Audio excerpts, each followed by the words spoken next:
Hi, boys and girls. I'm going to read to you chapter 6 in Charlotte's Web by E.B. White.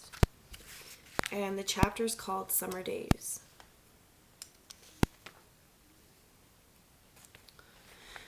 Don't forget your blanket and your drink too to snuggle up and listen and get comfy while you're listening to the story.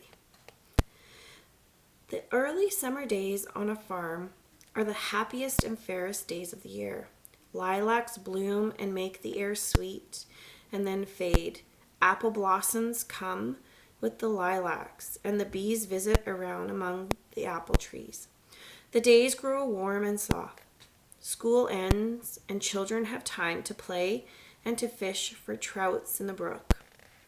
Avery often brought a trout home in his pocket, warm and stiff and ready to be fried for supper. Now that school was over, Fern visited the barn almost every day to sit quietly on her stool. The animals treated her as an equal. The sheep lay calmly at her feet.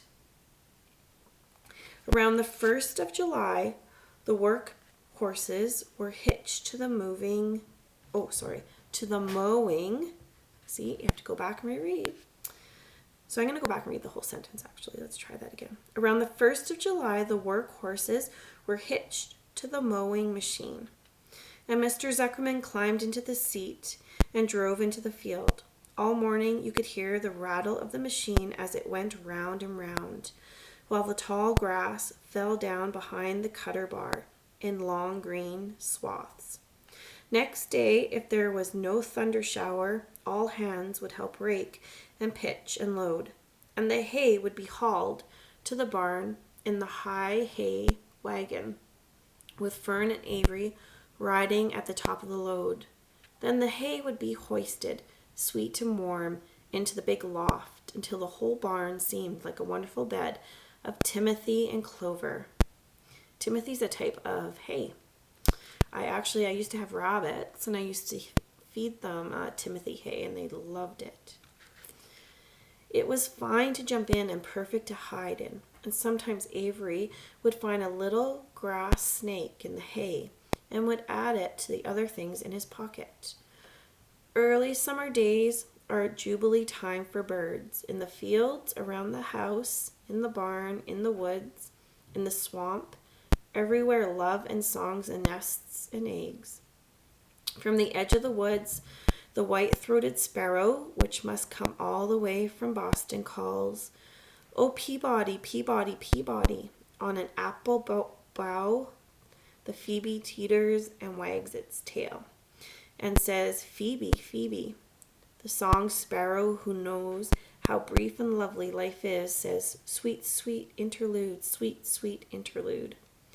If you enter the barn, the swallows swoop down from their nests and scold. "Cheeky, cheeky," they say. In early summer, there are plenty of things for a child to eat and drink and suck and chew. Dandelion stems are full of milk. Clover heads are loaded with nectar. The frigid air is full of ice-cold drinks. That's a refrigerator. The frigid air. It's a brand of a fridge like you have at home. Everywhere you look is life. Even the little ball of spit on the weed stalk, if you poke it apart, has a green worm inside it.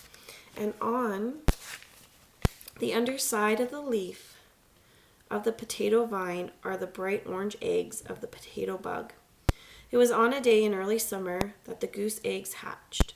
This was an important event in the barn cellar. Fern was there sitting on her stool when it happened, except for the goose herself. Charlotte was the first to know that the gooselings had at last arrived. The goose knew a day in advance when they were coming. She could hear their weak voices calling from inside the egg. She knew that they were in a desperately cramped position inside the shell and were most anxious to break through and get out. So she sat quite still and talked less than usual. When the first gosling poked its gray-green head through the goose feathers and looked around, Charlotte spied it and made the announcement. I am sure, she said, that every one of us here will be gratified to learn that after 4 weeks of unremitting effort and patience on the part of our friend the goose, she now has something to show for it. Oh, I wonder if the gooselings have arrived. Yes, they have. The gooselings have arrived. May I offer my sincere congratulations. Thank you, thank you, thank you, said the goose, nodding and bowing shamelessly. Thank you, said the gander. Congratulations, shouted Wilbur. How many gooselings are there? I can only see one. There are 7, said the goose. Fine, said Charlotte. 7 is a lucky number. Luck has nothing to do with this, said the goose. It was good management and hard work. Okay, I'm going to stop there, and I will see you for part 2 of chapter 6.